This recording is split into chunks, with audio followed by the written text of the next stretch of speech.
If the Play Store on your Redmi 15 is stuck on pending and you cannot download apps, then first of all we can close Play Store. Next we're gonna go to the control center and we're gonna disable Wi-Fi and mobile data. There we go.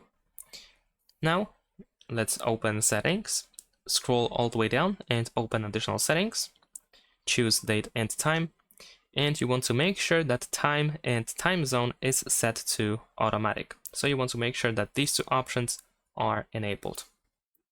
Now we're gonna go back to the control center.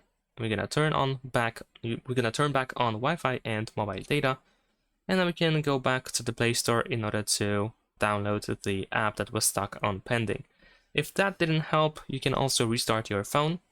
So to do that, we're gonna press the power button and volume up button at the same time, like so, and then swipe this white circle towards the power off option.